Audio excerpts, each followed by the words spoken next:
Olá, essa é a disciplina Topografia, sou o professor André e o tema dessa aula é planimetria.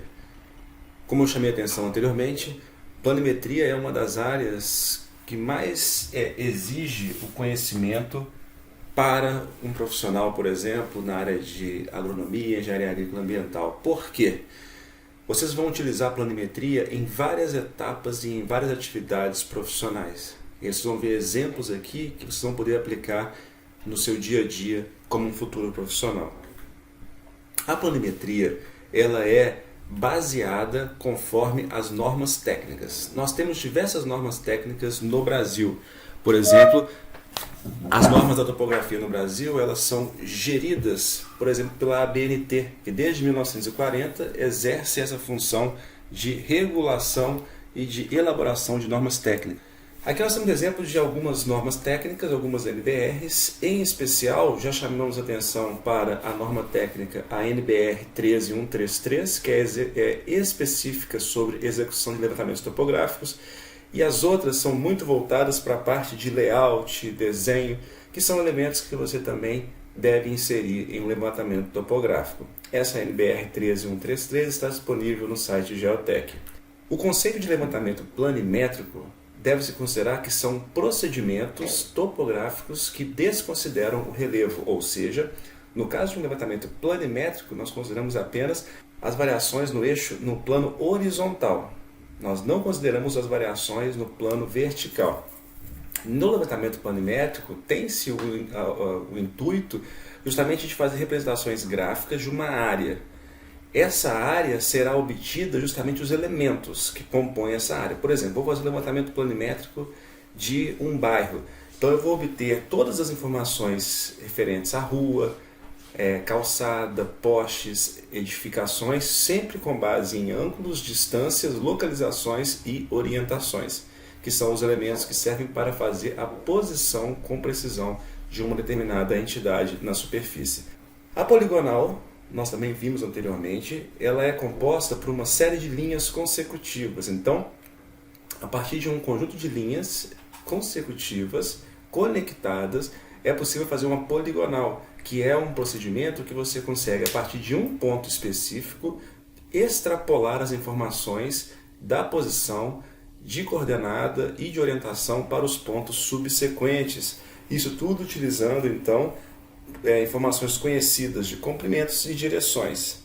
Esse levantamento de uma poligonal ele é feito através de métodos de caminhamento. Nós também vimos isso anteriormente. Quais são os métodos de caminhamentos, o que eles significam e o que eles implicam no levantamento. Nesse caso, então, é feito o procedimento de percorrer um contorno ou uma área definida, que é a área sua de interesse do levantamento planimétrico, e nessa poligonal você vai medir ângulos, lados e a orientação inicial. Isso é exatamente o que nós fazemos na atividade prática, onde nós fazemos uma poligonal de uma área específica com fins de obtenção de informações desse local. Existem diversas técnicas de levantamentos planimétricos, por exemplo, as técnicas de métodos expeditos e regulares. Nós também já vimos isso anteriormente. Os métodos expeditos, passo e bússola, ou trena e bússola, que é aquele procedimento onde você vai fazer o procedimento de forma direta, percorrendo cada percurso que compõe essa poligonal. Nos métodos regulares, são utilizados equipamentos que trazem mais agilidade e melhor precisão, como por exemplo teodolito, trena, uma estação total e outros métodos mais. Na nossa disciplina, nós começamos as atividades primeiro com os métodos expeditos, ou seja, utilizando a trena, e posteriormente, com o avanço da disciplina e com a obtenção de mais conhecimento, é utilizado então métodos regulares, onde vocês vão passar a fazer medidas não mais com a trena, mas utilizando métodos de trigonometria aplicada a partir dos dados obtidos pelo teodolito. Dentro dos métodos regulares também existem outros métodos de medidas, como os métodos de poligonais, irradiação, interseção. Então, são vários os métodos. Aqui na disciplina nós focamos muito no método da poligonal, a irradiação e a interseção, que são os procedimentos mais usuais que vocês vão ter aplicação direta como profissionais. Na poligonação, ou seja, no caminhamento, esse método dele é feito através de cada vértice da poligonal. Então você tem uma área específica. Suponhamos aqui Você tem lá o limite de uma propriedade. Então você quer fazer a poligonal desse limite da propriedade. Então você vai percorrer esse limite medindo em cada vértice ângulos e distâncias. No ponto inicial, então, por exemplo, você tem lá essa propriedade e você define qual que é o ponto do limite da propriedade, que vai ser o ponto inicial. Nesse ponto inicial, você vai medir o azimute desse primeiro vértice. Então, nesse primeiro ponto, você vai obter o azimute. Nos pontos seguintes, você vai utilizar os ângulos internos, de forma que, no final, a partir dos ângulos internos e as medidas lidas, você vai conseguir extrapolar o azimute desse ponto inicial para todos os demais. Por exemplo, aqui nós temos a área do nosso campus. Isso antes de ser feita a construção da nossa universidade. Imagine que você quisesse determinar, por exemplo, as coordenadas para fazer a medição desse local. Então, vamos supor que essa aqui vai ser uma área específica para fins de os experimentos de irrigação. Então, você foi lá, delimitou os 4 vértices que vão definir essa área, os pontos A, B, C e D, e você vai fazer, então, a poligonal em torno dela, de forma que você vai percorrer esses 4 pontos, medindo suas distâncias e ângulos, e posteriormente você será capaz de determinar as coordenadas de cada vértice e também informações como, por exemplo, a área e comprimento desse segmento. O caminhamento ele pode ser visto, por exemplo, como aqui nessa figura. Nós temos aqui então essa área, suponhamos aqui que seja o limite de uma propriedade. Então você tem aqui o limite e aqui, esse ponto D aqui, ele simboliza que você tem a orientação desse ponto aqui então com base no norte. Pode ser obtido por uma bússola, por exemplo. Então você foi lá e pegou então essa orientação. Então você sabe que toda essa figura, que toda essa propriedade está orientada nesse sentido. Esse método ele é feito através da poligonal topográfica que vai percorrer o caminho de todos os pontos. Então em cada ponto que você estacionar o equipamento, você vai medir os ângulos e as distâncias. No ponto inicial você vai obter o azimute. Então suponha que aqui, nesse ponto inicial aqui, você instalou o equipamento e vai obter o azimute desse daqui. Então você vai pegar a orientação vai ser igual a essa daqui, desse norte. Então suponha que o norte está aqui. Qual que vai ser o azimute desse ponto então? Você vai pegar o azimute com base nessa informação. Então aqui, se a linha norte está nesse sentido, então suponha que aqui esteja a linha norte. Então o azimute seria esse segmento aqui. Seria menor o ângulo do que esse do ângulo interno. Você vai medir então os ângulos desses vértices, que são esses ângulos internos na cor verde, e você vai fazer o caminhamento que é representado por essas setas azuis. Vamos ver então as etapas de um levantamento. São 3 etapas fundamentais que você deve considerar quando for fazer uma atividade como essa. A primeira etapa é o pré-campo, ou seja, como que você vai executar o planejamento desse campo. Essa etapa é muito importante porque, geralmente, quando você vai fazer trabalho de topografia, você tem grande chance de fazer trabalhos longe do escritório. Então você tem que se preparar para não chegar no campo e ter um problema de, por exemplo, esqueceu de carregar a bateria, esqueceu de levar uma trena, esqueceu de levar uma marreta.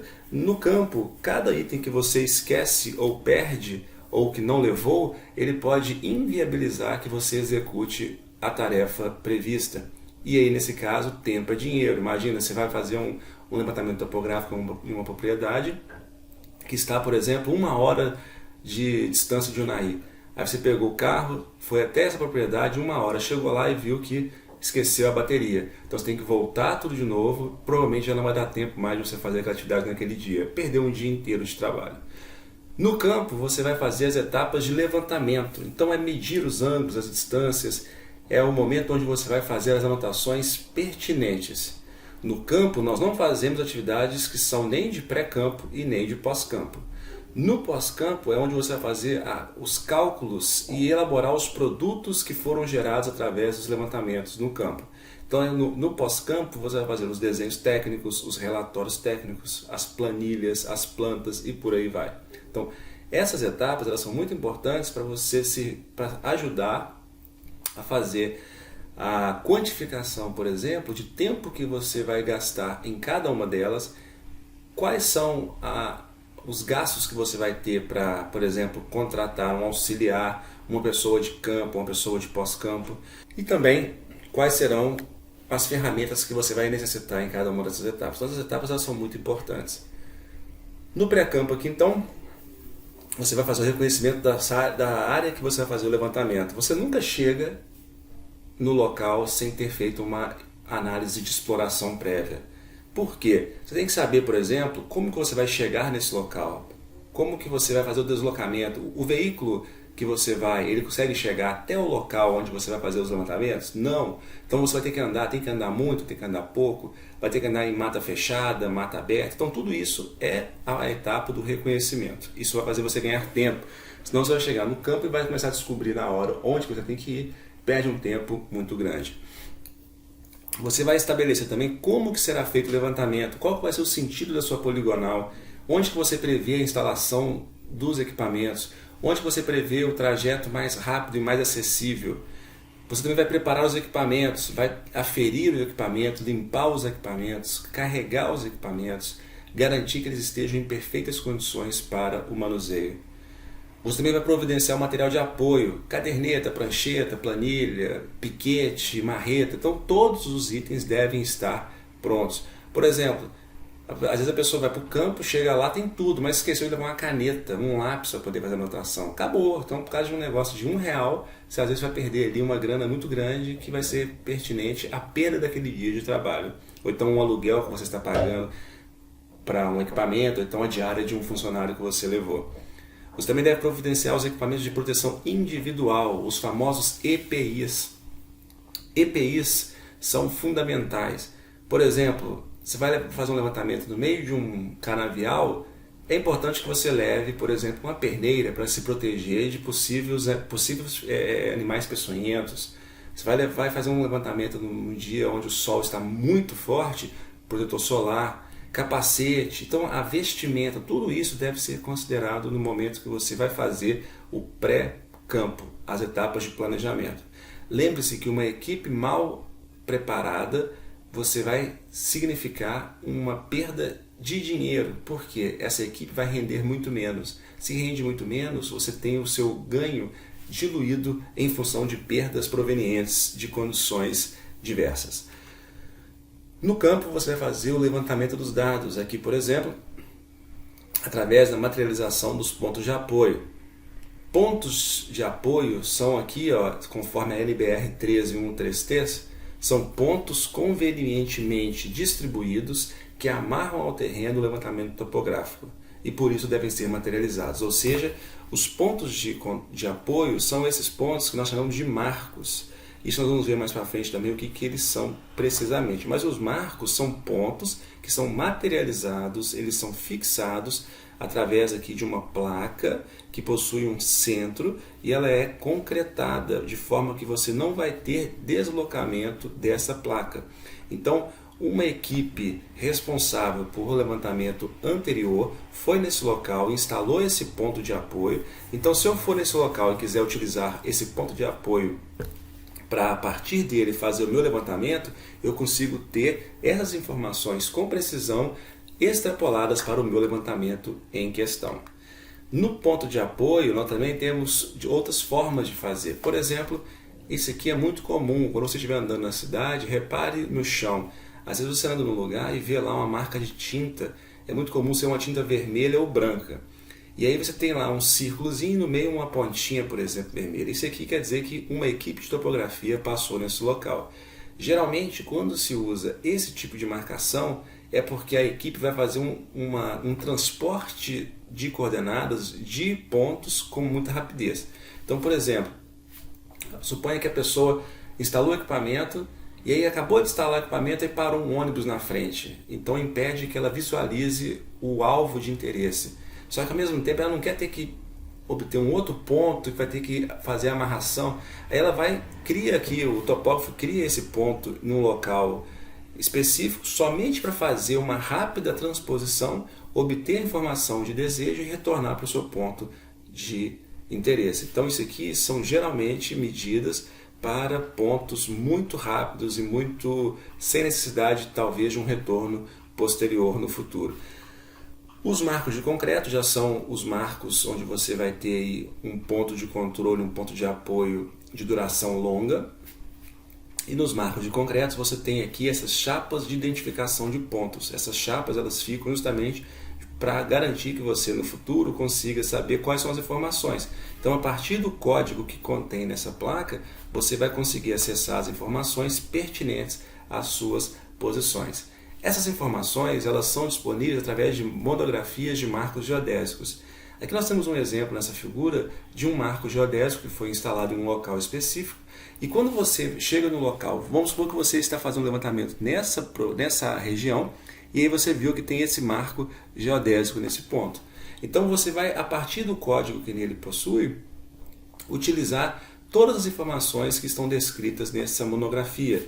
Nessa monografia, por exemplo, você tem a localização, a data que foi feita a implantação desse material e tem também o seu logrador, ou seja, a sua rua. Você possui características técnicas, são as características que você vai extrapolar para o seu levantamento topográfico. Por exemplo, aqui você tem as coordenadas UTM, aqui, ó, UTM que você aprendeu lá no início da disciplina, que são as coordenadas cartesianas, que nós aprendemos também a fazer quantificação na carta topográfica. Então aqui você tem a coordenada UTM N e aqui a E, que é aquela que nós chamamos de ME e MN. 7 dígitos do número inteiro aqui e 6 dígitos do número inteiro aqui. Essa coordenada está com o Sirgas 2000, que Sirgas 2000 aqui é o elipsóide de referência desse levantamento. Então, Sirgas 2000 UTM. Mas também ela possui as suas coordenadas geográficas em latitude e longitude, aqui em grau, minuto, segundo, oeste e sul. Repare que aqui também eles mantêm W e E. Aqui também você tem o fuso, que você aprendeu também lá naquela aula anterior, onde você sabe qual que é o fuso que está localizado esse dado, esse levantamento especificamente. O meridiano central, você também aprendeu o que é ele naquela aula de leitura de carta e como quantificar a sua informação.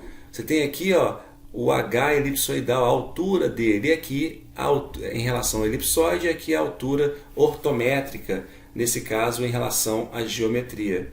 Esse kappa é a precisão do levantamento e aqui a convergência meridiana desse dado, que você também já aprendeu o que significa. Nesse campo aqui é disponibilizado algumas informações de fins visuais. Essas fotografias elas servem para você conseguir localizar no local. Às vezes você vai primeiro buscar na internet quais são os marcos que tem disponíveis naquele local, e para você não ficar brincando de caça-bandeira, você vai ficar lá, você já vai saber onde exatamente que ele está. E aí você vai buscar esse local especificamente. E tem também a localização ali no macro localização, com a localização desse ponto em uma área maior. Também é possível visualizar um croquis dessa localização. O croquis é um desenho que não necessariamente tem que ter uma fidelidade com relações de escalas e outros elementos.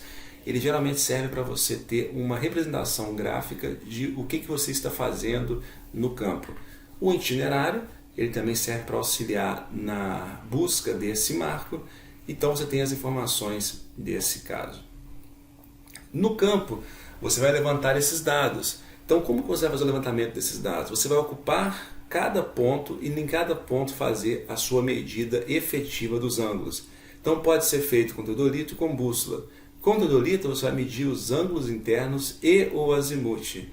Com a bússola, você vai medir os azimuths dos alinhamentos.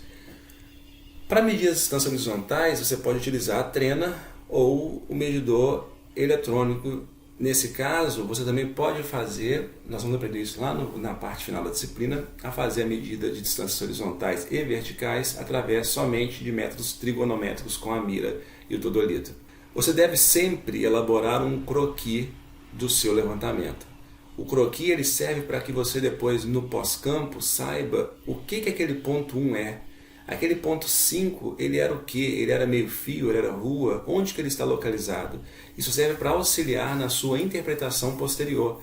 você não vai ter que lembrar exatamente a disposição dos pontos de cabeça. Mas se você fizer um croquis, e nesse croquis desenhando, de forma grosseira mesmo, você desenha lá o limite que você acha que é da propriedade. E em cada ponto desse limite, você vai colocando ali ponto 1, ponto 2, ponto 3. E aí quando você for para o pós-campo, você vai conseguir saber onde que era que cada um desses pontos estavam localizados. Então é muito importante que você faça um croquis com esse levantamento.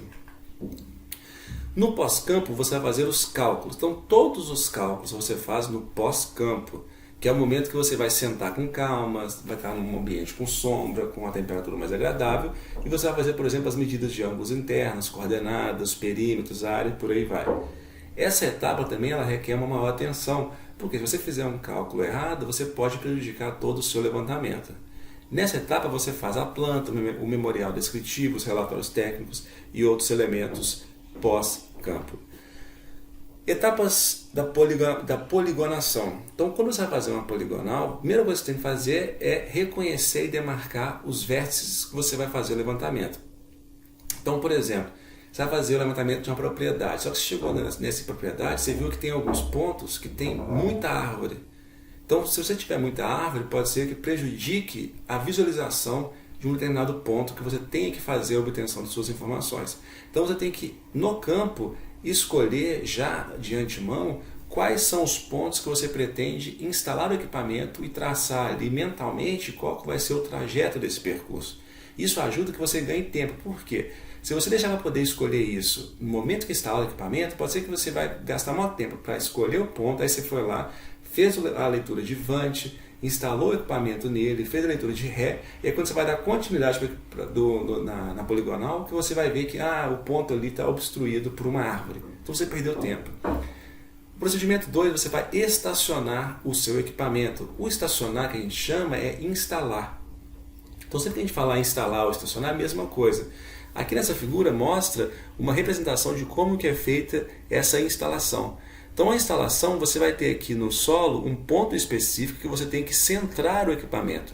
O teodolito ele possui um laser que serve justamente para você fazer o quê? A centralização do equipamento nesse ponto específico aqui, de forma que quando eu instalar e fizer as leituras, se eu precisar retornar a esse ponto, basta eu instalar novamente e colocar o laser, que eu tenho certeza que ele vai estar posicionado exatamente no mesmo ponto. Nesse processo de instalação, você tem que fazer a centragem e a calagem do equipamento. A calagem é justamente essa regulação que você faz para que a bolha ela fique centralizada. O equipamento ele possui duas bolhas, no caso do nosso teodolito. Ele possui uma bolha circular e uma bolha cilíndrica. Você tem que centralizar essas duas bolhas de forma que a bolha ela fique exatamente no centro aqui, de forma que ela vai estar devidamente nivelada.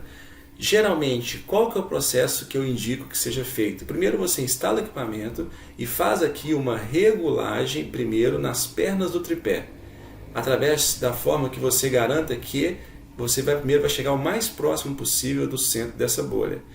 Depois que você já estiver praticamente já com a bolha no centro, aí que você faz uma regulagem na calagem mais fina, rotacionando bem levemente um dos calantes, de forma que você garante que ele fique. Se você já for direto para cá, para a calagem, você vai perder muito tempo, porque você depois vai ter que ficar regulando sempre por aqui e demora muito mais tempo para fazer esse procedimento. Depois que você já fez a centralização e o nivelamento do equipamento, você vai fazer a determinação do norte magnético. O que você vai fazer nesse procedimento? Você vai utilizar uma bússola justamente para você saber qual que é a orientação para o norte nesse ponto seu inicial. Tendo essa orientação para o norte magnético, você vai conseguir obter então para esse ponto qual que é o azimuth, por exemplo aqui. Suponha que você vai começar o levantamento no ponto A. O primeiro ponto você sempre vai obter aqui o azimuth dele. Então qual que é o azimuth de A para B? Nesse caso eu vou obter aqui o norte magnético de A e vou a partir dele saber o seu azimuth. Então por exemplo, suponha que você colocou o equipamento, instalou, centralizou e aí você colocou a bússola. Ela apontou que o norte magnético está nessa direção aqui dessa seta vermelha. Então o azimuth de A para B, ele vai ser, como nós vimos lá na aula que ensina sobre azimuth, você coloca aqui a marcação na linha do norte E aqui você vai vir de norte até coincidir com um alinhamento seu de interesse, que é A para B. Nesse caso, então, o azimuth é justamente essa linha verde aqui, desse ângulo aqui. Então, esse é o azimuth de A para B. Quando você finalizar esse procedimento, você vai posteriormente medir justamente todos os ângulos internos. Aqui nessa figura eu já coloco direto aqui o ângulo interno, mas deixa para fazer a leitura final, igual está aqui, ó, do ângulo interno de A para B, deixa para fazer no final, que aí você vai instalar aqui novamente e ler o ângulo interno para garantir que o seu levantamento foi correto. Então, o que você vai fazer posteriormente? Cada leitura você vai fazer a distância do ponto A até o B, do ponto B até o C e assim sucessivamente. Para você obter o ângulo interno, você vai fazer o quê? Você vai mirar o equipamento até o ponto anterior, no caso o ponto de Ré, zera nesse ponto, centraliza o seu teodolito nesse ponto e aí você vai fazer a rotação do limbo até você incidir no ponto divante, o ponto posterior. Então esse ângulo aqui azul é o ângulo interno de A para B. Após finalizar esse ponto A, você muda o equipamento para o ponto B. No ponto B, você vai fazer a mesma coisa. Você vai ler no ponto A, que foi o seu ponto anterior, o ponto de Ré, centraliza o equipamento nesse ponto e faz a leitura para o ponto C. Então, esse será o ângulo interno de B para C. Você vai repetir esse procedimento até você chegar no seu ponto inicial. No ponto C, centraliza na Ré e mira posteriormente no vante. Esse é o ângulo interno de C para D. No ponto D, você vai centralizar na Ré e mirar no ponto de vante, que é o A. Você aqui finaliza a sua etapa, só que eu sugiro que você finalize aqui e instala novamente no A, que é o que nós vimos no slide após, o que mostrava a coleta do azimuth, e faça o procedimento de obter o ângulo interno de D para B. Para que quando nós formos utilizar esses dados na planilha, nós vamos conseguir calcular o azimuth calculado e ver se ele está batendo com o azimuth lido. Esse procedimento ele é muito específico. E se é a primeira vez que você está visualizando alguma técnica de topografia, pode ser que você não tenha entendido muita coisa do que eu falei dessas etapas de poligonal. Porque é normal, às vezes você nunca viu o equipamento, então pode gerar dúvida. O que significa Ré, vante, instalar equipamento e por aí vai. Para te auxiliar, para tentar minimizar os efeitos, os impactos de não visualizar o equipamento pessoalmente, sugiro que você vá no nosso site do Geotech. Lá no nosso site nós temos na aula de planimetria, que é a aula de hoje, eu disponibilizei aqui 4 links do YouTube que mostram materiais muito bem elaborados por outros professores que mostram como fazer essas etapas práticas. Então eles filmaram lá, por exemplo, como que você faz o levantamento topográfico, como que faz o preenchimento da planilha de cálculo analítico, nós vamos ver daqui a pouco, as etapas de passo a passo do levantamento topográfico, instalação e utilização de teodolito, apresentação dos equipamentos topográficos. Então veja esses vídeos, dê uma pausa na sua aula, vá lá, olhe esses vídeos para depois retornar, de forma que você vai conseguir associar um termo que eu utilizar ou uma etapa que eu apresentar com o que ele é efetivamente no campo. Quando nós fizemos o levantamento, nós vamos posteriormente calcular os seus dados, que é onde nós fazemos o cálculo da planilha analítica. Então, será que esses dados estão corretos ou não? Então, tudo isso é feito a posteriori.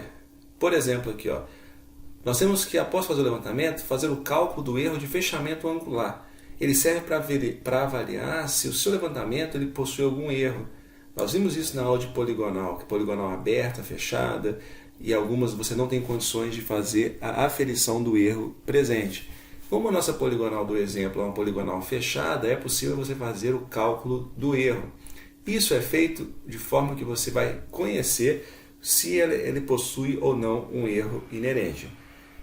No levantamento planimétrico, você vai conseguir depois então fazer a correção caso esse levantamento esteja dentro de um patamar tolerável de erro existente. Então, por exemplo, nós vamos fazer aqui para isso, utilizar a soma dos ângulos desses formatos.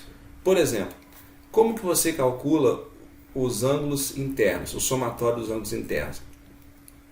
Ele vai ser dado a partir de n-2 vezes 180 graus. N é o número de vértices que a sua poligonal possui. Então você foi lá e mediu o limite de uma propriedade.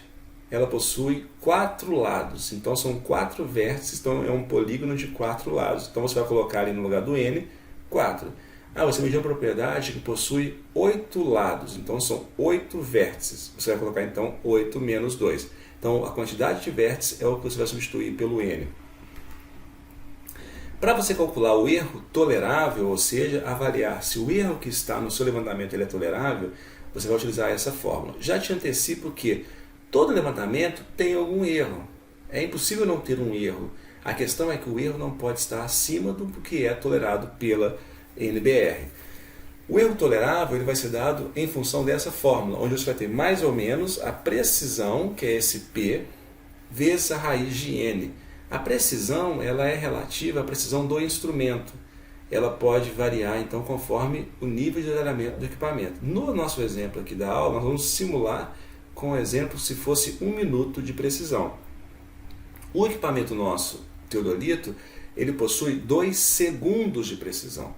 Então, o exemplo da aula ele é muito menos preciso do que o teodolito que nós possuímos. Ele é muito mais preciso, o teodolito.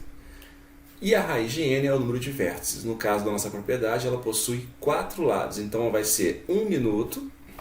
Então, aqui 1 minuto, porque a precisão que nós estamos simulando aqui é de 1 minuto, vezes a raiz de 4, que é o número de vértices que a nossa propriedade tem. Então, a precisão tolerável, o erro tolerável nesse levantamento nosso, utilizando esse equipamento simulado e a propriedade com 4 vértices, é de mais ou menos 2 minutos. Então, qualquer erro que chegue até 2 minutos para mais ou 2 minutos para menos, ele será aceito. Então, esse dado pode dar continuidade. Se o seu erro ele está dentro do tolerado, você vai ter que depois fazer a compensação desses seus levantamentos. Então, suponha que passou um pouco ou faltou um pouco, mas está dentro de 2 minutos, você vai corrigir isso distribuindo igualmente esse erro entre os seus vértices. Então, por exemplo, você vai utilizar aqui a compensação, onde você vai ter o erro angular, que pode ser para mais ou para menos, mas dentro de 2 minutos, dividido pelo número de vértices. Então, suponha que o seu erro passou em 1 minuto. Então, você vai dividir esse 1 minuto pelos 4 vértices que você tem, de forma que você vai diluir igualmente. Por que isso é feito? Você não tem como saber qual dos vértices que teve esse erro. Como não tem como saber, você distribui de forma igualitária e no final todos eles vão ter essa correção, e se você refizer a soma dos ângulos internos, você vai ver que eles vão bater posteriormente após a compensação. Então, nós temos aqui a nossa área da propriedade que nós medimos, ela possui aqui então 4 vértices. Nós aplicamos então a soma dos ângulos internos e nesse caso dá 360 graus para esse retângulo. O erro tolerável nós já calculamos, ele aqui no caso é de 2 minutos, então eu posso errar até 2 minutos. Coloca aqui então 4 menos 2, 360 graus. Qual que é a soma dos ângulos internos das poligonais abaixo? Então cada forma geométrica, não necessariamente em termos de forma precisa, mas cada polígono com seus números de vértices especificamente, eles vão possuir a soma dos ângulos internos variando. Então, dê uma pausa no seu vídeo e utilize a fórmula anterior para calcular qual que é a soma dos ângulos internos de cada poligonal abaixo. Então, uma forma poligonal que possui 3 vértices, ela vai possuir a soma dos ângulos internos de 180 graus. Uma forma poligonal que tem 1, 2, 3, 4, 5, 6, 7 vértices, ela vai possuir aqui então a soma dos ângulos internos de 900 graus. Então, quanto mais ângulos internos, maior vai ser, quanto mais vértices, maior será o somatório dos ângulos internos. Os ângulos internos eles são as partes externas da poligonal. A soma do ângulo interno e o externo ele vai ter que dar um valor de 360 graus. Por exemplo, você tem aqui esses ângulos internos desse polígono aqui. Os ângulos externos são dados por essas linhas vermelhas que complementam a linha verde e você tem no final então uma circunferência completa. um exemplo do somatório dos ângulos externos, aqui você vai utilizar uma fórmula muito parecida. N mais 2 vezes 180 graus. No anterior você subtraía, aqui você vai somar. Então, por exemplo, a soma dos ângulos externos deve ser para esse retângulo 180 graus, 1080 graus, desculpa. Já que você vai somar 4 mais 2 vezes 180. Cálculo das correções. Quando você for fazer o somatório dos ângulos internos, você deve considerar o seguinte. Se o erro tolerável, no caso, se o erro que você teve no levantamento for maior que o erro tolerável, você vai ter que executar um novo levantamento. Eu vi ali que o erro tolerável nesse nosso exemplo é de 2 minutos. Só que eu fiz o meu levantamento e ficou em 4 minutos. O erro está o dobro do que é o erro tolerado. Mesmo que você faça a compensação, no final não vai bater os seus dados, porque está muito errado. Então você tem que refazer o seu levantamento. Se o seu levantamento ele for menor, se o erro que você obteve for menor ou igual ao erro tolerável, basta então você fazer a correção através das compensações e dar continuidade no levantamento. Vamos fazer o exemplo aqui então do retângulo para fazer a compensação desse erro. Então eu sei que o erro tolerável é de 2 minutos e nesse caso eu fui lá e fiz o levantamento. Se o valor do somatório dos seus ângulos internos for maior que 360 graus, vamos supor que o erro tolerado é de 2 minutos. Então eu tive lá um levantamento que ficou com resultado de 360 graus e 1 minuto. Então ele ficou maior que 360. Nesse caso, a compensação vai ser feita através da subtração na correção. Se o valor for inferior a 360 graus, por exemplo, ficou em 359 graus 59 minutos, ou seja, ficou 1 minuto abaixo de 360 graus, a correção ela será feita através da soma na correção. Vamos fazer um exemplo aqui então. Suponha que você fez o levantamento e aí deu aqui 360 graus, é o seu valor do somatório dos ângulos internos, é o que é o esperado. Só que o seu levantamento ficou em 360 graus, 2 minutos, 0 segundos. Então ele ficou maior que 360 graus. Nesse caso você faz o seu valor lido menos o valor esperado. Então sobrou ali então 2 minutos que passou. Nesse caso, como passou 2 minutos, você vai dividir pelo número de vértices, que é 4, e você vai fazer o que aqui? Você vai ter que depois remover 30 segundos de cada vértice. Se você remover 30 segundos de cada vértice, 30 segundos vezes 4 dá exatamente 2 minutos. Então a compensação será feita subtraindo 30 segundos em cada um dos 4 vértices da poligonal.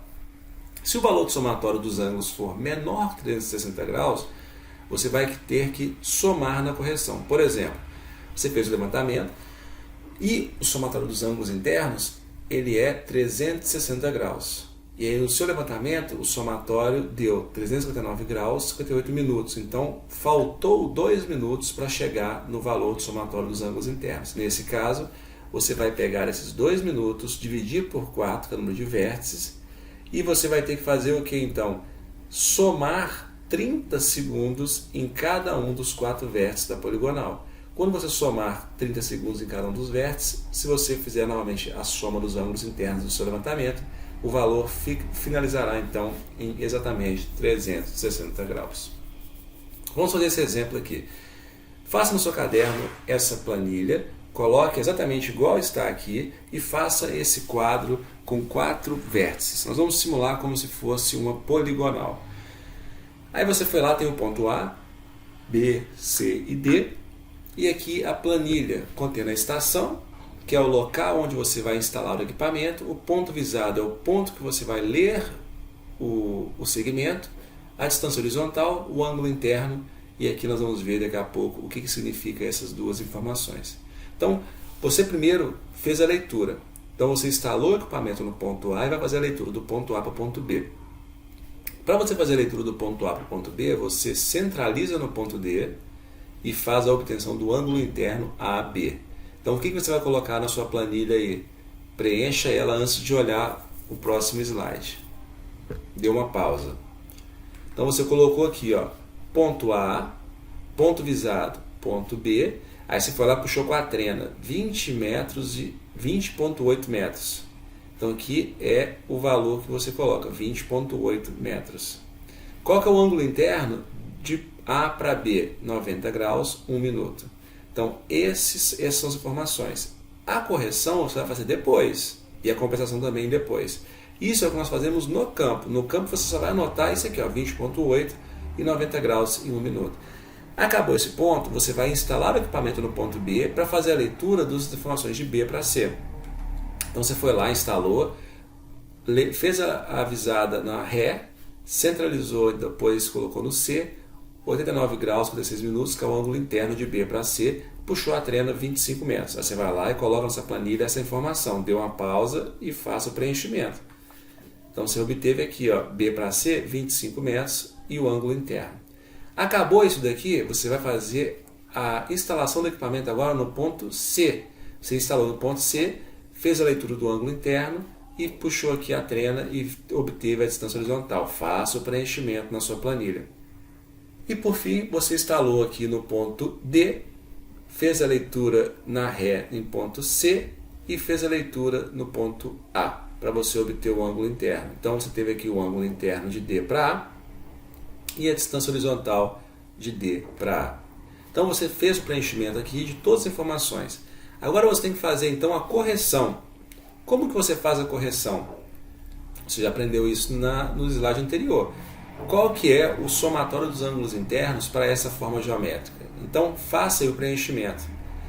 Após obter esse somatório dos ângulos internos, você vai somar esses ângulos internos lidos e fazer o somatório deles aqui. Qual que é o valor dado? Esse valor é superior ou inferior ao somatório dos ângulos internos dessa forma geométrica? Veja qual que é a diferença para você fazer a compensação igual nós mostramos no exemplo anterior. Se for para mais, você terá que subtrair desses valores aqui. Se for para menos, você terá que somar nesses valores aqui. Dê uma pausa, faça essa atividade considerando o que nós vimos anteriormente e veja até onde você consegue ir antes de ver a resolução. Então nós temos aqui o somatório dos ângulos internos, o valor deu 360 graus, 2 minutos. Isso significa que nosso levantamento ele tem um erro de 2 minutos. Esse erro aqui significa que nós temos 2 minutos a mais no nosso levantamento do que o somatório desses ângulos aqui, que deve ser 360 graus. Nesse caso, então, como o erro é para mais, eu vou ter que fazer o quê? Eu pego esses 2 minutos e divido ele pelo número de vértices, que é 4. Então, em cada vértice, eu vou ter que compensar, vou ter que corrigir 30 segundos. E aí, o que você vai fazer aqui? O ângulo interno compensado, ele será então o quê? Se for para mais, eu tenho que subtrair. Então, você vai subtrair de cada ângulo interno 30 segundos. Como resultado, nós temos aqui, ó, 90 graus, 1 minuto menos 30 segundos, 90 graus, 0 minutos, 30 segundos. E aí a mesma coisa para cada uma das linhas. Então agora, se você fizer o somatório desses ângulos internos compensados, o valor vai ser exatamente 360 graus, que é o mesmo que o somatório dos ângulos internos. A orientação da poligonal ela é feita utilizando uma bússola. Nós fizemos no exemplo lá, de A para B, onde nós no ponto A fizemos aqui a orientação por uma bússola e fizemos aqui a orientação dela. Então, o norte magnético aqui estava para esse sentido. Então, significa que de A para B, eu tenho aqui o azimuth, que parte da nossa orientação de norte magnético até incidir no segmento AB. Então, os azimuths posteriores, eles não serão feitos... Você vai ter que, em cada ponto aqui, recentralizar conforme o norte magnético para fazer o azimuth. Não. Por quê? Você tendo esse azimuth inicial aqui de 120 graus, os outros azimuths você consegue calcular com facilidade somente utilizando as informações dos seus ângulos internos lidos. Nós vamos ver isso aqui daqui a pouco. Então, o cálculo do azimuth ele é feito com facilidade para os pontos posteriores. Então, da mesma forma, coloque aí essa tabela para você fazer o seu levantamento. Então, coloque aí essa tabela com estação, ponto visado, ângulo interno, azimuth lido e calculado, para nós darmos continuidade. Também utilizando aqui o exemplo desse levantamento com 4 vértices. Após preencher, como que você vai fazer o preenchimento do azimuth? É da seguinte maneira. O azimuth anterior mais o ângulo interno é igual a um valor, x. Então, como que você faz isso? Se o x for menor que 180 graus, você vai fazer então esse valor x mais 180 graus. Se o x for um valor entre 180 graus e 540 graus, você vai fazer x menos 180 graus. Se esse valor x for maior que 540 graus, você vai x menos 540 graus. Então esse x aqui ele vai ser justamente a soma do azimuth anterior mais o ângulo interno. Então lembre-se, o primeiro ponto, AB, você já tem o azimuth lido, que é o azimuth obtido diretamente através da sua leitura na estação, centrada com base no norte magnético obtido pela bússola. Então esse aqui é o ângulo, é o azimuth lido. Você não tem que calcular ele aqui agora, porque você já tem o seu azimuth lido. Quando você instalar o equipamento no ponto B, você não vai obter aqui o azimuth B para C. Você vai obter o que? O ângulo interno. Por quê? Quando você instalar no ponto B aqui, basta você centralizar na ré e obter aqui a leitura para o ponto C. Então você vai ter o ângulo interno B para C. O ângulo interno B para C equivale a 90 graus. Como que você vai fazer o azimuth então de B para C? Basta utilizar essa fórmula aqui, ó, azimuth anterior mais o ângulo interno lido. Qual que é o azimuth anterior aqui? 120 graus. Então é 120 graus mais o ângulo interno, que é 90 graus. 120 graus mais 90 graus vale quanto? Aí você faz essa conta. Então 120 graus mais 90 graus é igual a 210 graus. 210 graus, então ele está aqui, ó, entre 180 graus e 540 graus. Nesse caso, você vai subtrair 180 graus. 210 graus menos 70 graus equivale a 30 graus. Então, o azimuth de B para C é igual a 30 graus. Você, após fazer esse ponto B, você vai instalar o equipamento no ponto C. Instalou no ponto C, você fez a leitura aqui, então, na ré no ponto anterior, B, e fez depois a obtenção do ângulo interno, visando no ponto divante, que é o ponto posterior, que é o ponto D. Aí você foi lá e obteve também 90 graus de ângulo interno. Lembrando que todos esses valores aqui são valores simulados, viu, pessoal? Ou 90 graus. Qual que vai ser o azimuth de C para D? Você vai usar essa fórmula. Azimuth anterior mais o ângulo interno. Faça aí o cálculo. Dê uma pausa antes de ver o resultado que vai ser calculado. O azimuth aqui, então, vai ser 30 graus mais 90 graus. O valor disso é 120 graus. Como ele é menor que 70 graus, você vai somar 70 graus, que está aqui. Então, 300 graus é o azimuth calculado de C para D. Você vai instalar depois o equipamento no ponto D, vai fazer a leitura na ré no ponto C, ângulo interno D para A, 90 graus também. Aí você vai fazer a mesma coisa. Azimuth anterior, 300 graus, mais o ângulo interno, e aí você vai ter aqui então o seu resultado. O azimuth aqui nesse caso, ele vai ser equivalente a 210 graus. Para você comparar o seu resultado, você pode finalizar o seu levantamento, que é o que geralmente a gente faz nas nossas atividades práticas da poligonal. Você instala novamente no ponto A, que é o ponto inicial, centraliza na ré, que é o ponto D, e obtém aqui o ângulo interno do A para B. Aqui nesse caso, 90 graus e 10 minutos. Para quê? Para você calcular aqui o seu azimuth calculado de A para B. Quando você calcula aqui, ó, azimuth anterior 210 graus, mais o ângulo interno, o resultado é 300 graus e 10 minutos. Subtrai aqui de 180 graus, o azimuth lido aqui, calculado, vai ser de 120 graus, 10 minutos. Então, a diferença entre o azimuth calculado e o azimuth lido inicialmente é de 10 minutos. Isso quer dizer que existe aí, então, uma diferença entre o que você leu e o que você calculou.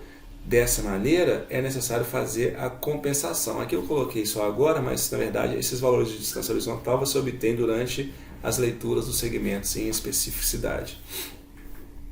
Como que você vai fazer a correção desse azimuth?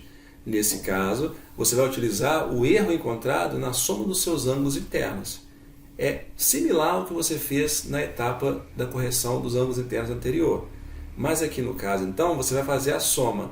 Então, você tem aqui, ó, 10 minutos a mais do que o soma dos ângulos internos. Nesse caso aqui, você vai fazer o que então? Que você vai dividir 10 minutos pelo número de vértices, que é 4. Essa divisão, você tem aqui então 2 minutos, 30 segundos a mais do que o erro que você pode, do que o azimuth tolera, nesse caso aqui, para o seu somatório dos ângulos internos. Nesse caso, então, você vai fazer um procedimento similar ao que você fez para corrigir os ângulos internos, com a diferença que a correção dos azimuths ela é feita de forma acumulativa.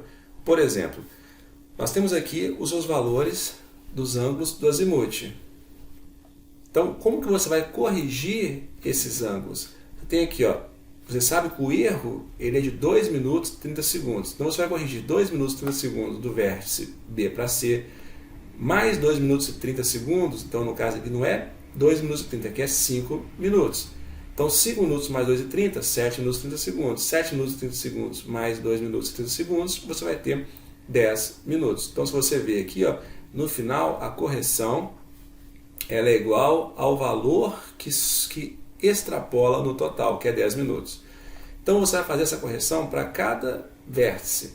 Então, o azimuth aqui calculado era de 30 minutos. Você vai corrigir desse valor 2 minutos e 30 segundos. Então, o azimuth corrigido do B para C passa a ser 29 graus, 57 minutos e 30 segundos.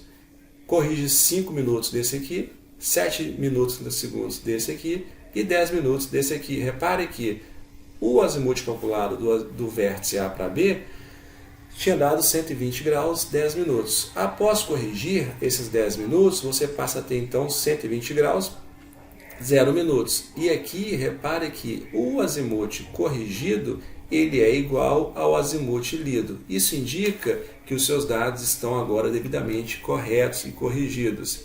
Nesse caso, sempre então tenha essa atenção para que o cálculo do azimuth corrigido ele seja feito de forma cumulativa, acumulativa, ok?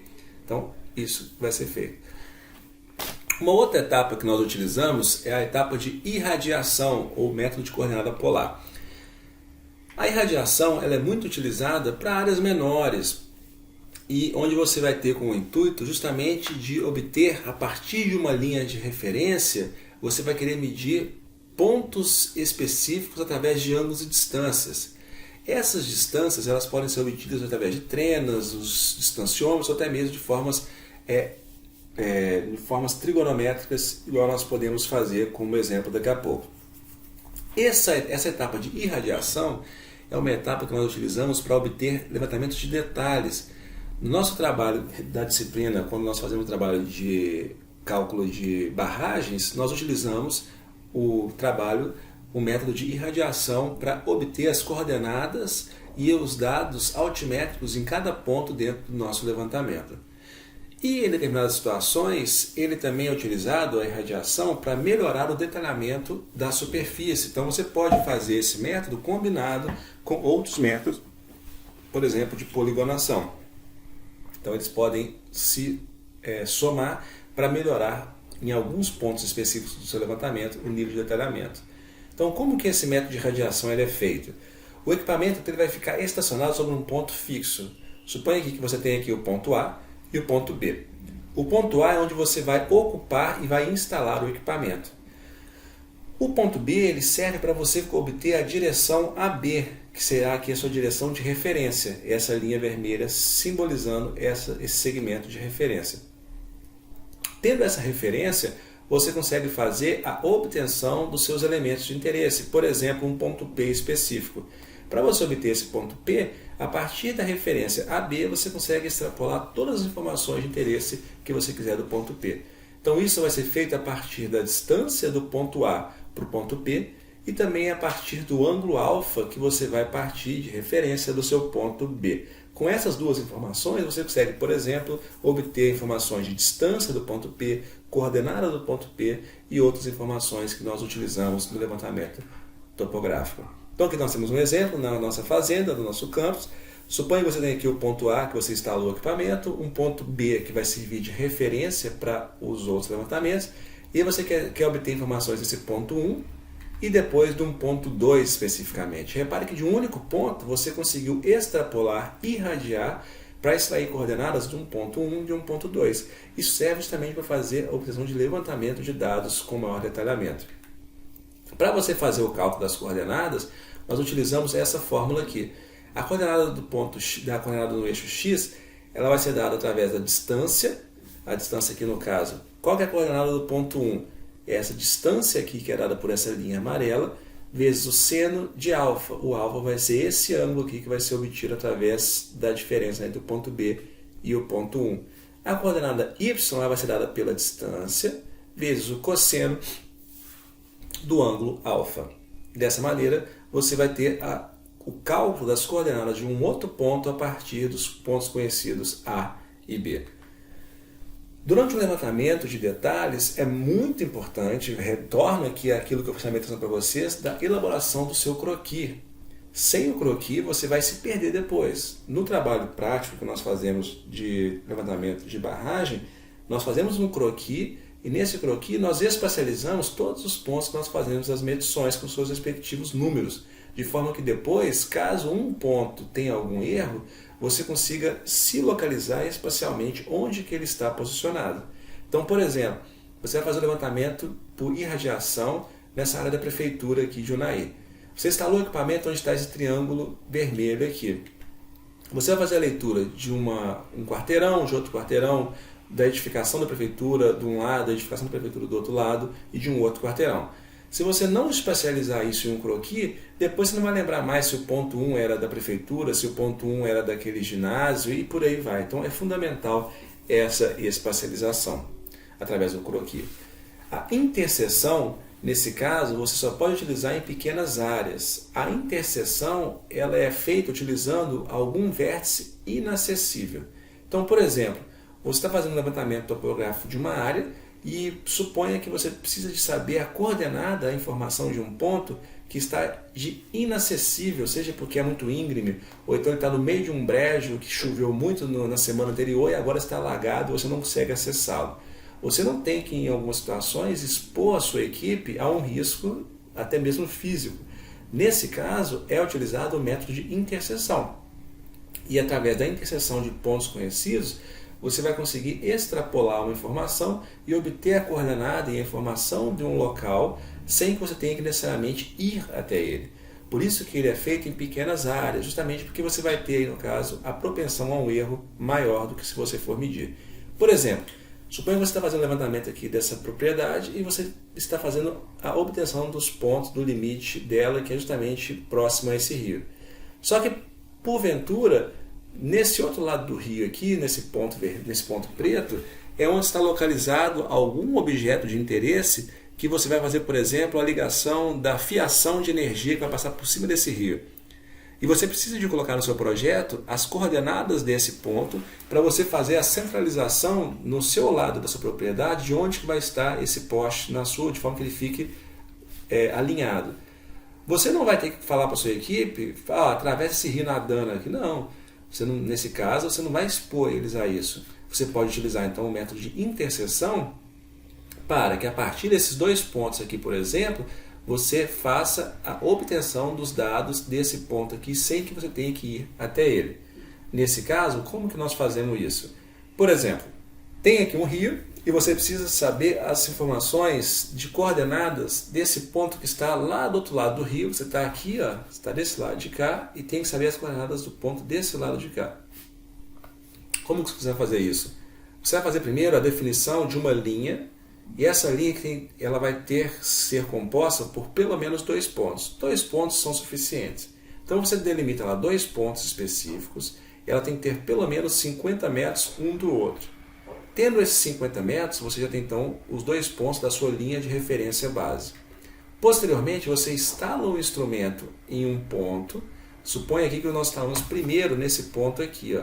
Então, instalei nesse ponto aqui, eu vou centralizar nesse meu ponto de referência seguinte e vou posteriormente fazer a leitura do ângulo desse ponto até o ponto de interesse. Então, eu vou ter aqui, por exemplo, um ângulo alfa.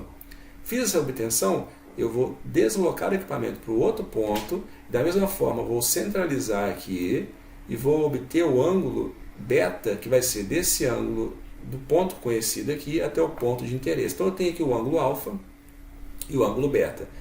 Repare que ao fazer isso, você formou o quê? Um triângulo. Se você formou um triângulo, você já tem condições de obter todas as informações desse elemento, utilizando aquilo que nós aprendemos lá na aula de revisão matemática. Por exemplo, Como que você vai determinar aqui, então, a localização desse ponto C aqui que está inacessível? Você pode utilizar aqui, ó, lei dos senos. Repare, por que lei dos senos? Você tem esse ângulo e tem esse ângulo. Qual que é a outra informação que você tem? Você tem aqui, ó, essa distância aqui, ó, por exemplo, 50 metros. Se você tem essa informação, você consegue calcular a distância desse lado, a distância desse lado, e aí você vai ter todas as informações de interesse no seu caso. Então, para praticar isso, leia esse exercício, dê uma pausa antes de começar a ver o resultado e pratique isso para você aprender como que é esse procedimento. Então, nesse exemplo, através das coordenadas conhecidas A, então esse ponto A, que possui coordenadas XA e YA, e B, então está aqui, ó, esse B aqui possui coordenadas XB e YB, é possível determinar os ângulos alfa e beta e calcular as coordenadas do ponto C, que é esse aqui, ó. Então o seu ponto inacessível é esse ponto C aqui. A partir dessas informações, qual que é a coordenada do ponto C? Você foi lá no campo e fez o levantamento. Você obteve que a coordenada do ponto A é 160,19 m e a coordenada y do ponto X é 150,08 m. A coordenada do ponto B ela é x 630,42 m e do ponto y 280,63 m.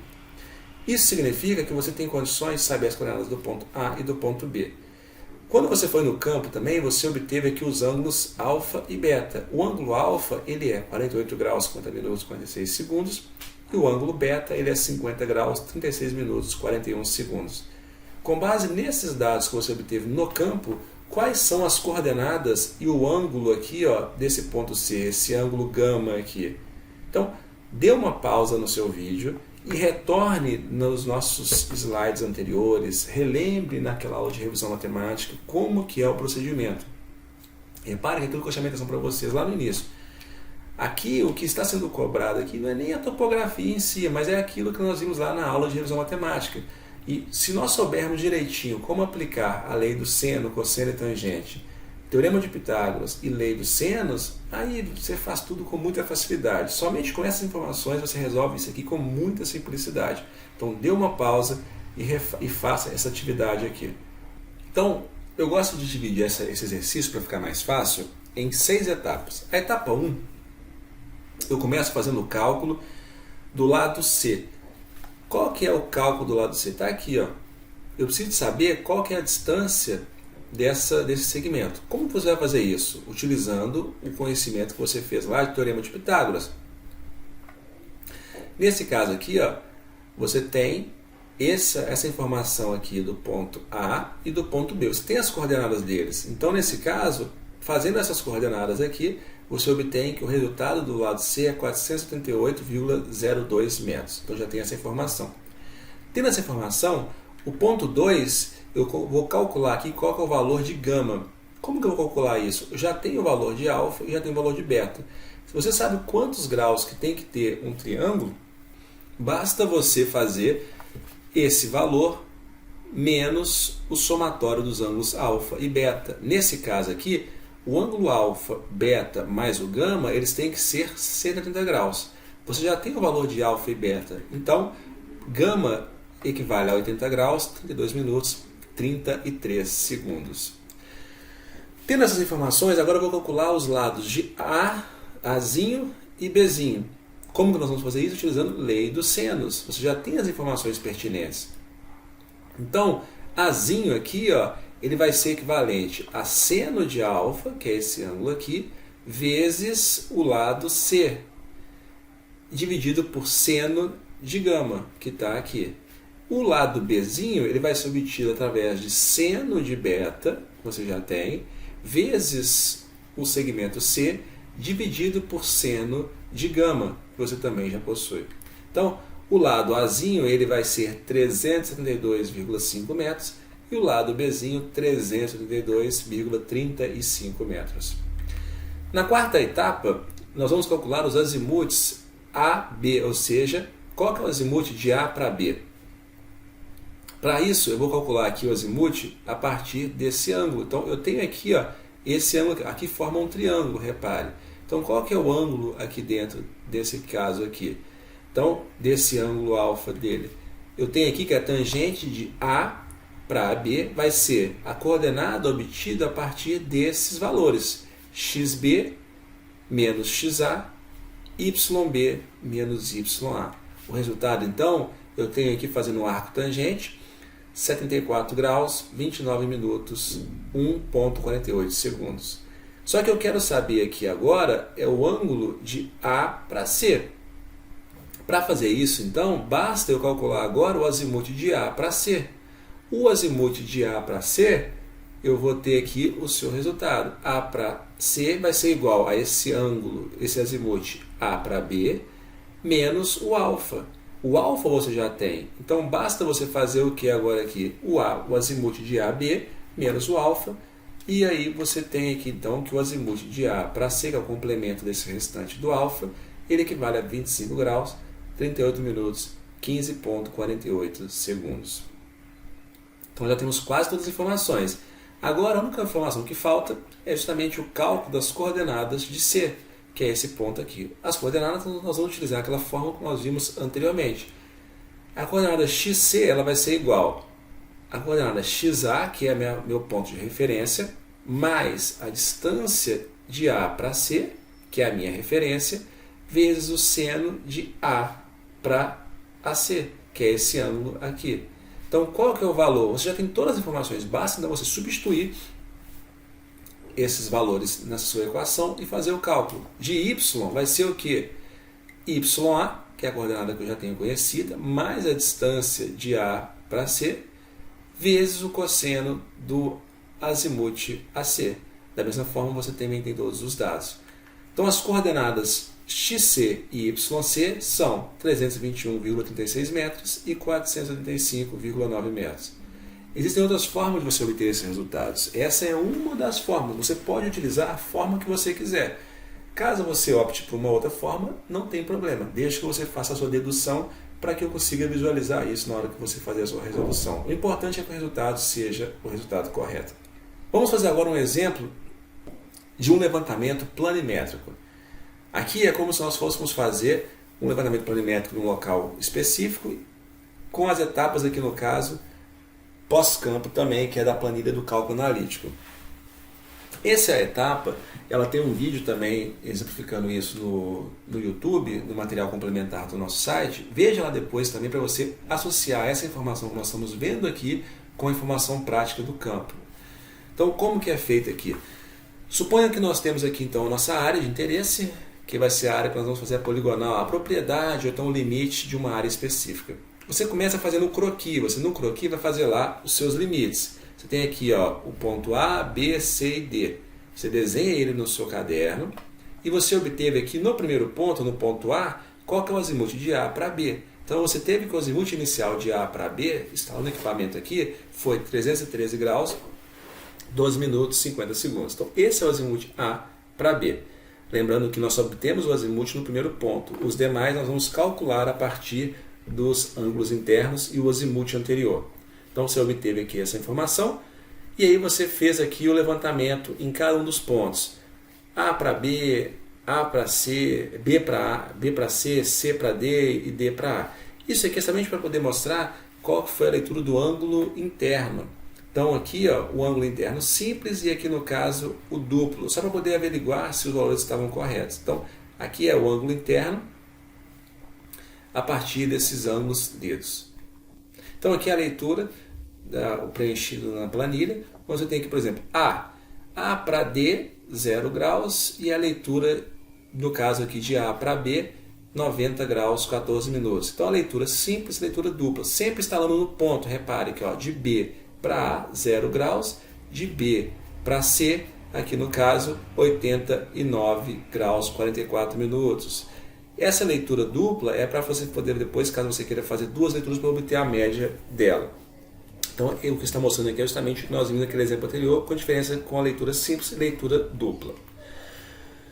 O cálculo do erro angular de fechamento da poligonal, ele é feito utilizando, então, igual nós já vimos anteriormente. Você vai fazer lá a soma dos ângulos internos, no seu caso aqui, 4 vértices, menos 2 vezes 70 graus.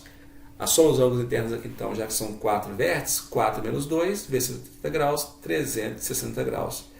A partir da soma dos ângulos internos lidos, nesse nosso exemplo, obteve-se aqui então 359 graus e 58 minutos.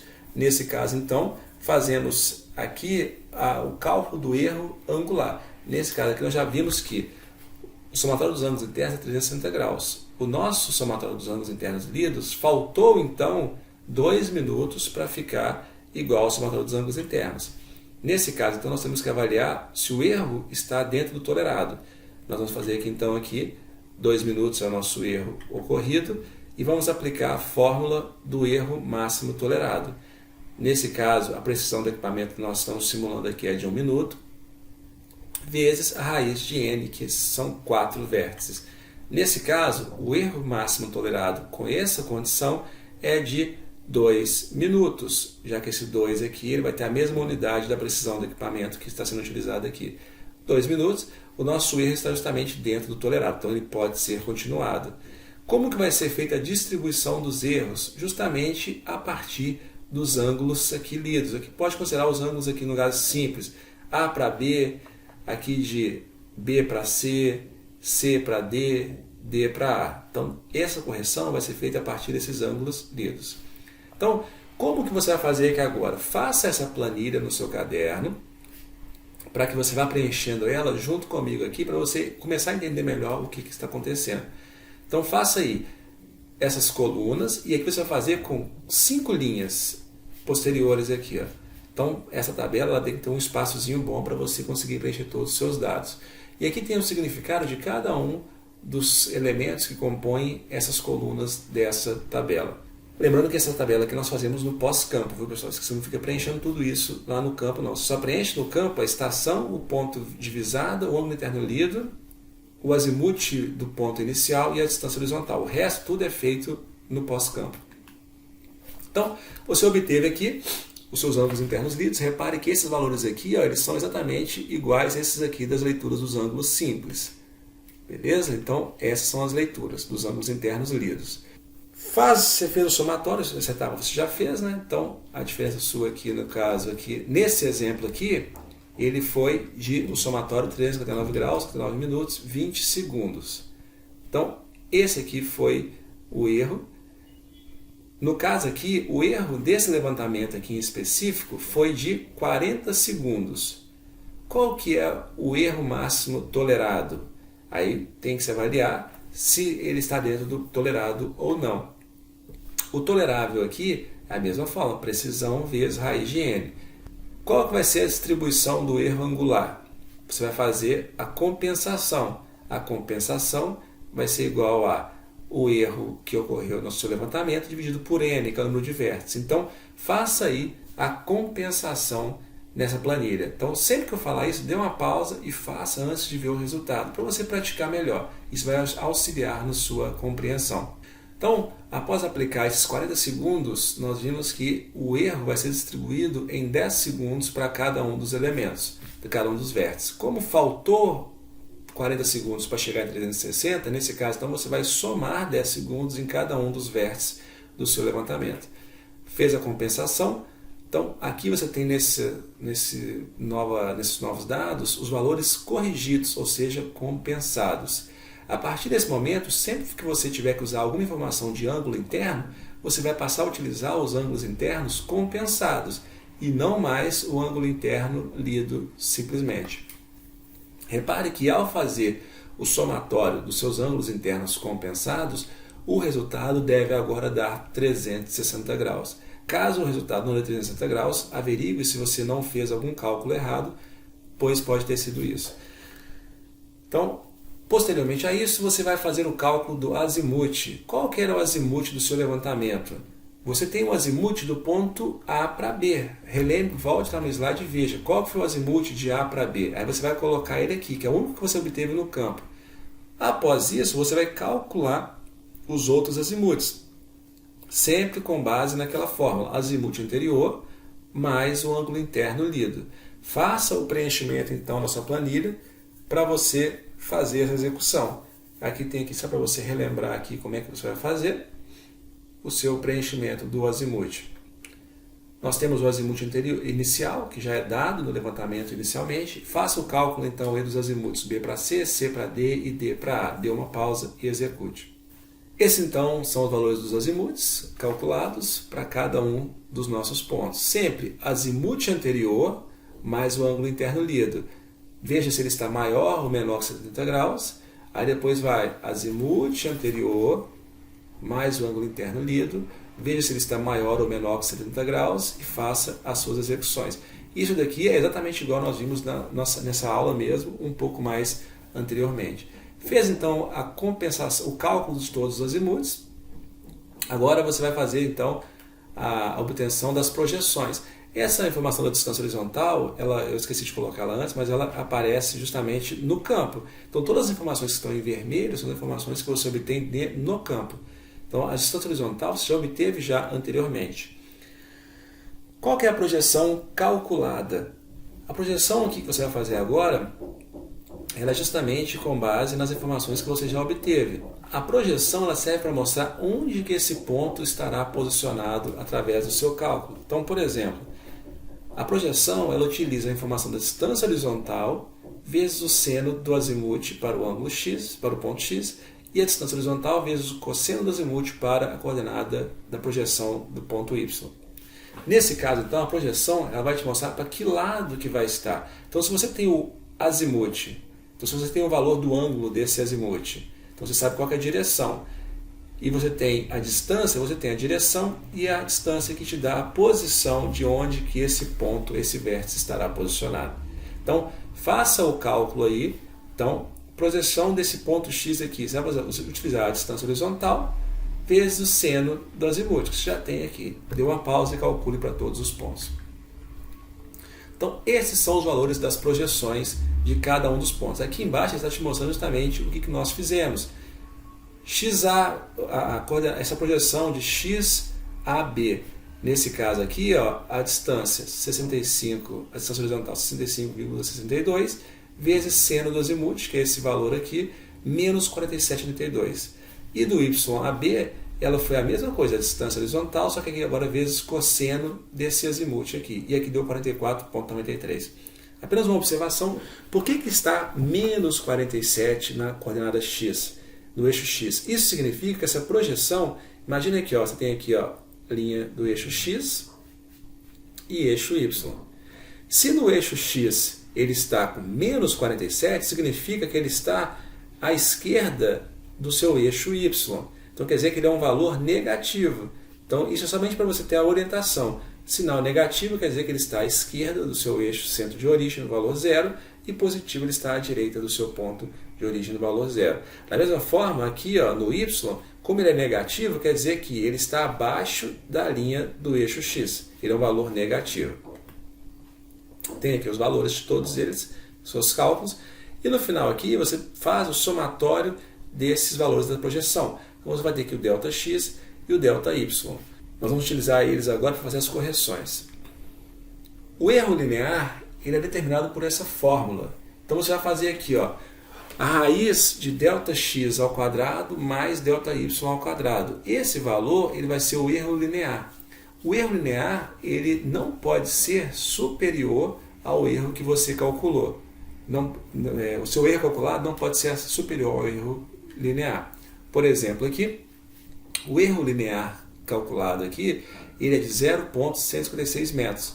Repare que os seus dois erros lineares, os dois somatórios que você calculou aqui, eles são inferiores ao seu erro linear. Isso significa que o seu dado está dentro do correto, você pode dar continuidade. Se os valores aqui estivessem errados, esse erro linear aqui ele seria superior ao erro que você tem tolerado. O IBGE ele é um pouco mais abrangente, ele é um pouco mais liberal, vamos dizer assim, nesse sentido, já que o erro linear dele é um pouco mais tolerante. Aqui, para você calcular o erro linear utilizando os dados do IBGE, a fórmula do IBGE, você vai fazer 0,8 vezes a raiz do perímetro do seu levantamento em quilômetros. E aí repare que nesse caso o erro linear tolerável é de 0,351 metros. E os seus dados estão bem inferiores ao erro tolerado. Então você pode continuar utilizando. Mas, ainda assim, é necessário de fazermos as correções dessas projeções para que, quando fizermos o somatório, seja zero. Para isso, você vai fazer como? Você vai corrigir as projeções utilizando, então, essa fórmula.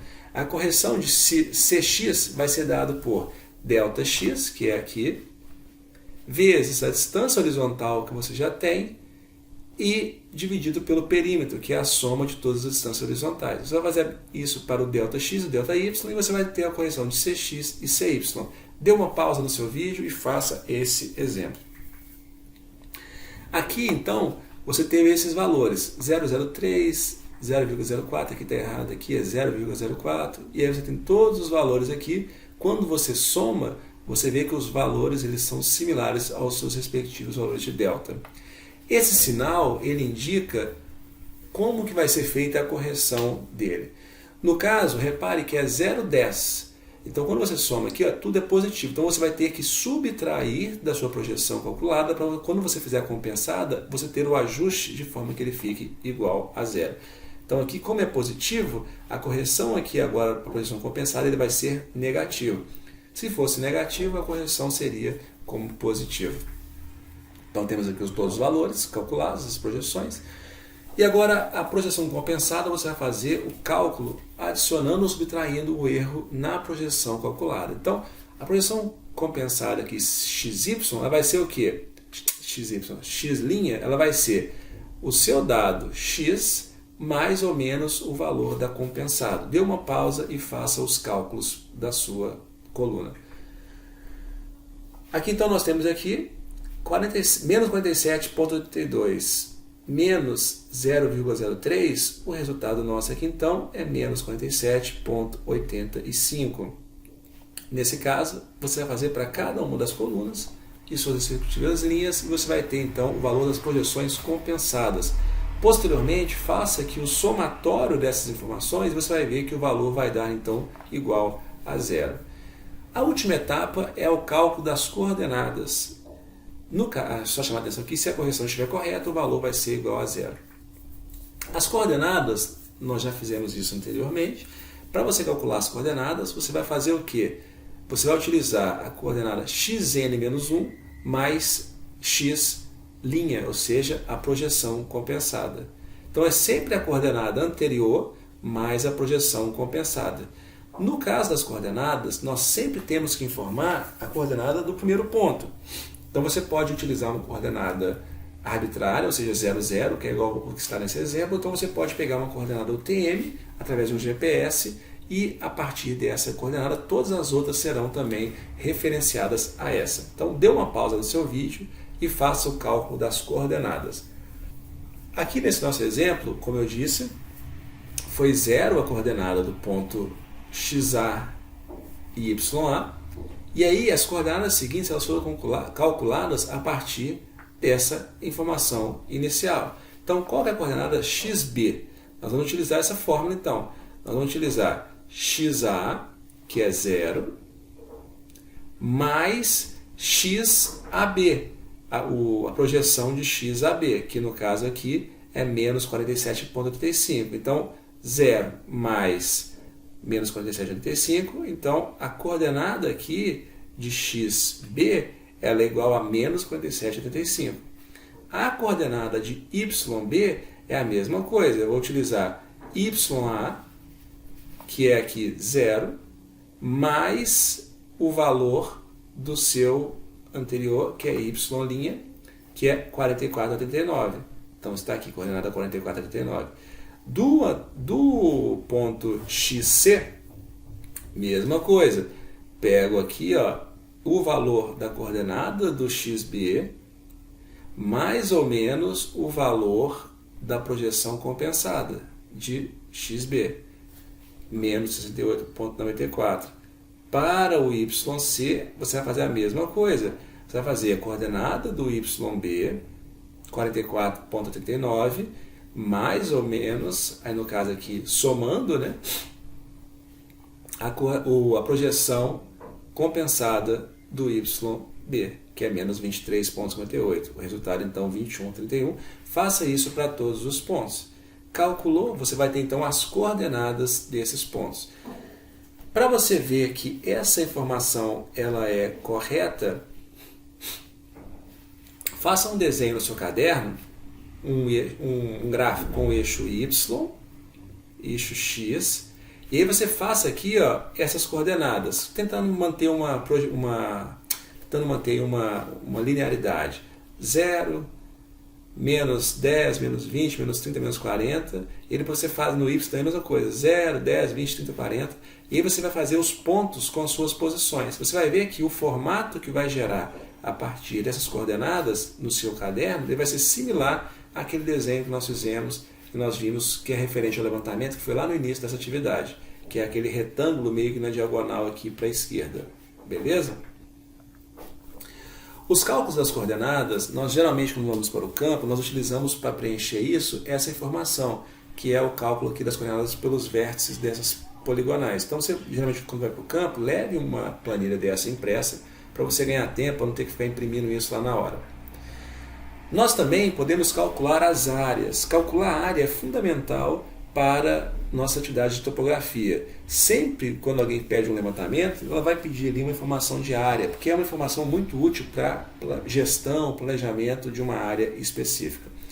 O cálculo de área, principalmente quando ele é feito em topografia, nós temos que ter algumas atenções. Por exemplo, quando alguém quer calcular a área de uma geometria, ele utiliza lá a forma de quadrado, retângulo, triângulo, círculo, que é muito fácil. Porém, se você for olhar na prática, mesmo um lote que parece ser um retângulo, ele não vai ser um retângulo perfeito. Por quê? Para ser um retângulo, ele vai ter que ter todos os lados equivalentes. O lado A aqui, ele vai ter que ser exatamente igual a esse. E esse lado B vai ter que ser exatamente igual a esse. Todos eles formando ângulos de 90 graus. Dificilmente você vai ter um lote que, mesmo que aparentemente seja um retângulo, ele seja perfeitamente igual. Se você fizer ali o cálculo usando um retângulo, vai dar um valor muito parecido. Assim. Se o seu objetivo não é muito exigente, tá ótimo, você pode fazer dessa maneira.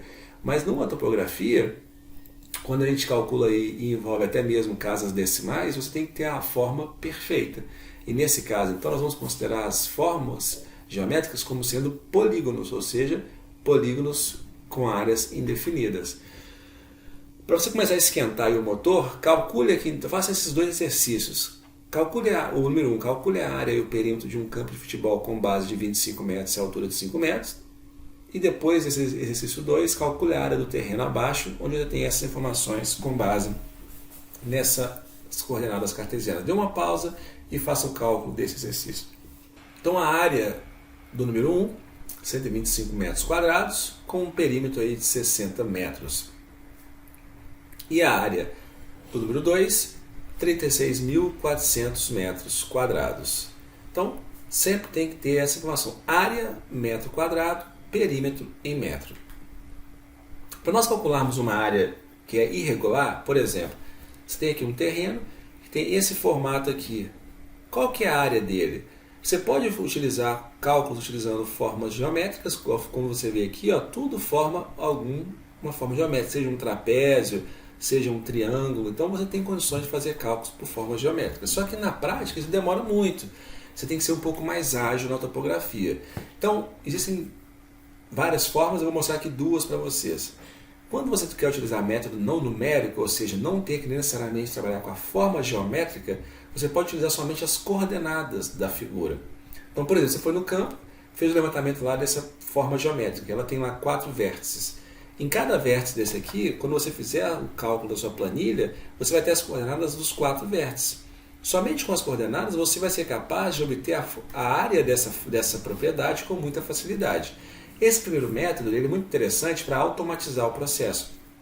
Você vai ver que você pode colocar ele lá numa planilha do Excel e com muita facilidade você vai calcular a área desse seu segmento. Para isso você vai utilizar essa fórmula 2S igual ao somatório de coordenada EN vezes coordenada N, no caso N mais 1, menos N menos 1. Ou, caso você prefira utilizar aqui no lugar do E, você pode utilizar a coordenada N e aqui dentro, no lugar de coordenadas N, coordenadas E. Não se preocupe que você vai ver aqui agora que quando eu colocar a planilha vai ficar mais fácil de você compreender. Faça então essa planilha no seu caderno, exatamente igual está aqui. Faça ela que nós vamos preencher juntamente aqui. Dê uma pausa aí para você fazer então. Para nós fazermos então o cálculo, nós temos aqui as coordenadas desses pontos todos da nossa forma geométrica. Então aqui tem a coordenada A, N e X e Y, coordenada D, X e Y, você tem a coordenada de todos os pontos. Uma dica importante aqui então é o que? Você não tem que utilizar todos os valores das coordenadas. Repare que os 4 valores iniciais no eixo Y e os 3 valores iniciais no eixo X, eles se repetem. Quando os valores se repetem, você pode ignorá-los e utilizar somente os 3 dígitos finais. Isso quando os valores se repetem. Para que isso serve? Para facilitar, para você não ter chance maior de errar na hora de calcular na sua calculadora. Então o cálculo faça utilizando somente os 3 dígitos finais. Aí no caso aqui já ficou bem mais simples. Então o que eu vou fazer aqui? Eu vou pegar essas coordenadas e vou preencher na minha tabela. Então preencha aí na sua tabela então, as coordenadas do ponto A em NE, do ponto B em NE e para todos eles. Posteriormente você vai fazer o que? Vai somente preencher aqui sua tabela considerando o que você está vendo aqui. Nessa aqui vai ser N mais 1 menos N menos 1. N mais 1 menos, aqui no caso, essa coluna aqui vai ser a coordenada EN vezes o valor que você tem aqui. E assim você vai fazendo o preenchimento. Então dê uma pausa e faça o cálculo dessa coluna apenas aqui. Chama atenção aqui que você, quando for fazer a atividade, você precisa de fazer uma ou outra. Então aqui, ou você faz essa coluna aqui, essas duas informações para obter esse valor 2S aqui, ou você faz essa coluna, essas duas colunas aqui para obter esse 2S. Por quê? Os valores aqui vão ser iguais, então não há necessidade de você fazer os dois. Caso você queira fazer para poder praticar, fique à vontade, mas é um ou outro. Após fazer essa etapa, você vai fazer então o quê? Fez o preenchimento, então está aqui, menos 15, 90, 15 e menos 90. Isso fazendo essa operação. Agora você vai fazer então o valor de EN, aqui EN, caso você opte por fazer esse daqui, né? Vezes esse valor aqui. Então você tem aqui então menos 900, 10.800, 980, 1.065, menos 2.970. Caso você opte por fazer por essa coluna aqui, mesma coisa do anterior. Tem as coordenadas, aqui no caso, aqui o calculado, né? Menos 89, menos 11, 89 e 11. Vai fazer então esse procedimento, um vezes o outro, e você tem esses valores. Essa etapa aqui você vai fazer o somatório. O somatório então vai ser feito então a partir de somatório dessa coluna aqui, N vezes N mais 1 menos N menos 1. Então você vai fazer o somatório dessa coluna aqui e para essa aqui vai fazer o somatório dessa coluna aqui. Então deu 8.175 e esse aqui deu menos 8.175. Não tem problema você ter o valor negativo, porque aqui você vai fazer em módulo. Então, para calcular a área, basta você dividir o valor do somatório por 2. Ou você faz esse aqui por 2 ou esse aqui por 2. Então, o resultado para qualquer uma das que você utilizar é que a área daquela forma geométrica que nós vimos lá anteriormente é de 4.087,5 metros quadrados. Então, repare que somente a partir das coordenadas você foi capaz de calcular a área de uma forma que você não tem que ter a definição. Então, por exemplo, se alguém da sua equipe foi no campo e obteve as coordenadas e pedir para você calcular a área, você consegue obter isso somente com as informações das coordenadas. Assim, você tem que necessariamente saber, inclusive, como é que é a forma do local. Um outro método, o segundo método, que eu acho ele até um pouco mais simples, como você tem que fazer na mão, calculando na própria calculadora, é utilizando esse método das coordenadas dos vértices. Repare que ele é bem mais simples. Como você vai fazer? Você vai simplesmente montar uma matriz de coordenadas. Então você vai ter coordenadas x1, y1, x2, y2, x3. Então, você vai colocar em sequência as coordenadas numa coluna x e outra coluna y. E você vai no final aqui repetir a primeira coordenada. Você vai entender daqui a pouco para quê. Isso vai ajudar que você não erre na sua execução. E aí você vai calcular então depois o somatório sempre cruzado x1 vezes y2. Aí você vai colocar aqui o valor desse valor. Aí desse aqui, y1 vezes x2, você coloca o resultado desse procedimento. Nesse aqui vai ser x2 vezes y3, você coloca aqui. E aí você vai colocando cada um desses procedimentos sempre cruzado. Você faz aqui, ó, exatamente, o que tem que ser aqui, ó, x1 vezes y2, você coloca aqui. No final, qual que vai estar aqui, ó, x4 vezes y1, você coloca aqui. Então, você vai fazer o valor. No final, você vai fazer o somatório de toda essa coluna e o somatório de toda essa coluna, e a área você vai obter a partir de 0,5 vezes o somatório da coluna 1 menos o somatório da coluna 2. E aí você vai ter o resultado. Então, para a mesma forma geométrica que nós fizemos anteriormente, que nós temos as coordenadas, vamos fazer esse procedimento. Faça então no seu caderno essas duas colunas, e nessas duas colunas você vai colocar as coordenadas xa, ya, xb, yb, e no final você vai repetir aqui o xa e o ya. Por quê? Lembre-se que nesse método você tem que fazer todas as linhas se cruzando para multiplicar. Se você não colocar esse x1 e y1 aqui, você pode acabar esquecendo de multiplicar o último vértice pelo primeiro vértice. Então por isso que eu gosto de colocar esses dois por fim, que aí você garante que na hora de fazer aqui o cruzamento você não esquece de fazer a multiplicação do vértice D pelo vértice A. Então faça isso no seu caderno e preencha. Então dê uma pausa no seu vídeo. Após fazer esse preenchimento, você vai fazer o que agora? Você vai fazer os valores cruzados. YA vezes XB, você coloca o resultado aqui. XA vezes YB, coloca o resultado aqui. Faz o cruzamento de todas as células até você finalizar. Quando você finalizar, você dá continuidade. Então dê pausa no seu vídeo. Após fazer esse procedimento, faça o somatório aqui, ó, da coluna 1, somatório da coluna 2, e aí você faz 0,5 vezes somatório da coluna 1 menos somatório da coluna 2 e veja qual vai ser a área.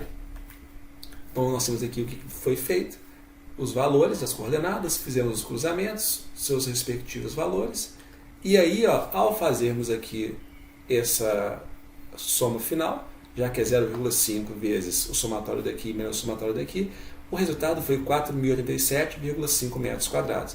Repare que é a mesma forma geométrica do exemplo anterior, da tabela, e o resultado da área foi o mesmo. Então, você vai fazer o levantamento de uma propriedade de uma fazenda. A fazenda tem 27 vértices. Se você tiver as 27 coordenadas dos vértices, você calcula a área dela sem ter que, inclusive, ter que saber como que essa fazenda é. Somente com as coordenadas você consegue calcular com facilidade essa área de qualquer forma geométrica. Então existem outros métodos, né, gráficos, mecânicos, computacionais. Destaco aqui que os computacionais, vocês vão aprender isso lá na disciplina de sensoramento remoto e geoprocessamento, onde com dados digitais nós conseguimos calcular com relativa facilidade áreas de qualquer forma geométrica com muita tranquilidade. Então, para você começar a praticar aqui, qual que é a área dessa demarcação? Então faça esse exercício. Você já aprendeu naquela aula passada como que você consegue obter as coordenadas do TM de um ponto específico na superfície. Então, qual que é a coordenada aqui dessa demarcação? Nesse caso, então, eu tenho que abrir o Google e vou obter as coordenadas dele aqui, ó. Então, você vai abrir o seu Google, conforme nós vimos naquela aula onde nós vimos a demarcação no Google Earth. Eu vou abrir aqui então para ver como é que nós vamos fazer para uniformizar. Então nós vamos pegar os 4 vértices aqui para todo mundo conseguir calcular igualmente a área. Então vamos lá. Unai.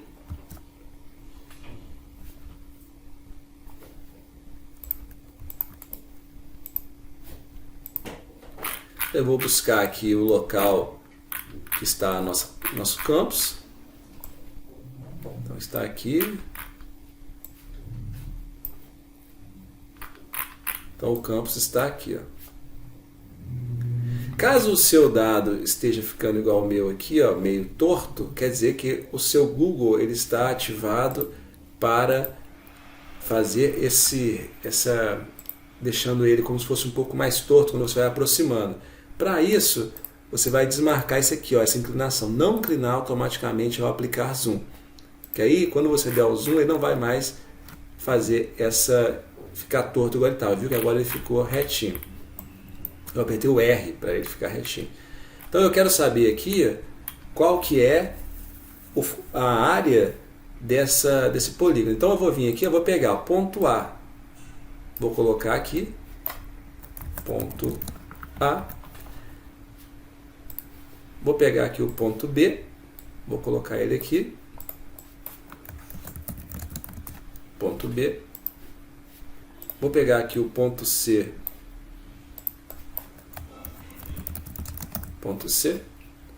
e vou pegar aqui o ponto D, ponto D. Então, só para uniformizar de todos vocês, quais vão ser as coordenadas desses 4 pontos que vocês vão utilizar?